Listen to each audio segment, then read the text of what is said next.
Hello student, देखो ये भी एक लेटेस्ट सवाल आया हुआ है मेरे बेटा। ये हमें एक स्पेरिकल सेल दे रखा है, ठीक है। तो कंडक्टिंग मानोगे, हालांकि जो बच्चे बता रहे हैं इसमें वो ये है कि क्वेश्चन हमें इस तरह से नहीं दे रखा है कि ये कंडक्टिंग है या नॉन कंडक्टिंग है। तो आप इसको कंडक्टिंग मानिए, मेटल स्फीयर मानिए, ठीक है। तो अब मेरे बेटा इसके हमें सरफेस पे दे रखा है, पोटेंशियल दे रखा है 120 वोल्ट, ठीक है। हमें क्वेश्चन क्या है, हमें क्वेश्चन ये है, एक तो सेंटर पे बताओ पोटेंशियल, एक सेंटर से 5 सेंटीमीटर की दूरी पे बताओ पोटेंशियल कितना है, और एक सेंटर से 15 सेंटीमीटर की दूरी पे बताओ कि पोटेंशियल कितना है, ठीक है मेरे बेटा। तो देखो मेरे बेटा, ये सरफेस पे दे रखा है 120 वोल्ट, तो अंदर इलेक्ट्रिक फील्ड क्या होगी, जीरो। इलेक्ट्रिक फील्ड क्या है अंदर, जीरो। इलेक्ट्रिक फील्ड क्या है, जीरो। और जब इलेक्ट्रिक फील्ड जीरो होती है तो पोटेंशियल कांस्टेंट होता है, ठीक है। तो जो सरफेस पे पोटेंशियल है वही पोटेंशियल पूरे स्फीयर के अंदर है, ठीक है। तो सेंटर पे भी पोटेंशियल सेम रहेगा 120 वोल्ट, और जो सेंटर से 5 सेंटीमीटर की दूरी है वहां पे भी पोटेंशियल सेम रहेगा, दैट इज 120 वोल्ट।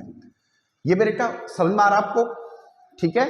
अब अगला क्वेश्चन है हमारे कि सेंटर से 15 सेंटीमीटर की दूरी पे बताना हमें, ये 15 सेंटीमीटर की दूरी पे है यहाँ पे, आप पोटेंशियल बताना है मेरे बेटा, ठीक है। तो इसके हम कैलकुलेशन कर सकते हैं। देखो सरफेस पे जो पोटेंशियल दे रखा है वो 120 वोल्ट है, और potential is given by Q upon 4 pi epsilon not R, ठीक है।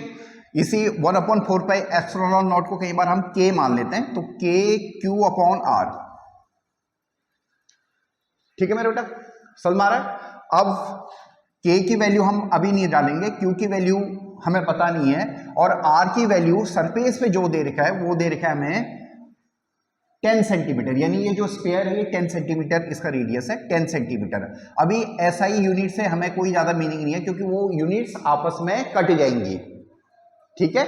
तो इसलिए मैंने वो 10 सेंटीमीटर लिखा हुआ अभी, ठीक है। अब देखो मेरे बेटा, यहां ये पोटेंशियल कितना है हमारे पास, 120 वोल्ट, ठीक है। तो हमारे पास यहां से KQ की वैल्यू आ गई है 120 वोल्ट इंटू 10 सेंटीमीटर। देखो मैंने यूनिट इसलिए लिखे मेरे बेटा क्योंकि अभी हम इसको मीटर में चेंज नहीं कर रहे हैं और हमें जरूरत भी नहीं है चेंज करने की। मगर कई बार क्या होता है कि क्वेश्चन करते करते हम खुद कंफ्यूज हो जाते हैं कि हमने वो यूनिट क्या रखी हुई थी, इसलिए उसको वहां पे लिखा हुआ है। ये यूनिट अभी कट जाएगी तो आपको कन्वर्ट करने की जरूरत नहीं है, ठीक है। अब हमें पोटेंशियल कहां पे चाहिए, at a distance 15 centimetre from the centre, तो उसका भी फॉर्मूला सेम है। पोटेंशियल चाहिए दैट इज KQ अपॉन जो डिस्टेंस हमारे पास दैट इज 15 सेंटीमीटर, ठीक है। अब KQ की वैल्यू हमारे पास है 120 वोल्ट इंटू 10 सेंटीमीटर, और नीचे है 15 सेंटीमीटर, ठीक है। अब इसको काट दो, दैट इज 80 वोल्ट। देखो मेरे बेटा सेंटीमीटर से सेंटीमीटर कट गया तो हमें कन्वर्ट करने की जरूरत नहीं पड़ी।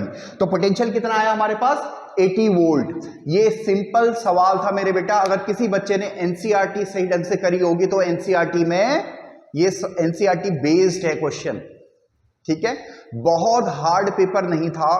मैं फिर कहूंगा आपको, जब आप पढ़ते हो तो कंसेप्ट के साथ पढ़ा करो, आपको हर चीज बहुत आसान लगेगी। अगर कंसेप्ट के बिना पढ़ोगे मेरे बेटा फिर प्रॉब्लम रहेगी। मोटिवेशन से नहीं, कंसेप्ट से पढ़ना, कंसेप्ट से पढ़ना, बार बार कह रहा हूं उस चीज को। तो बड़ा सिंपल सवाल था ये, ठीक है। होप सो आपको ये समझ में आया होगा जो मैंने समझाया, ठीक है।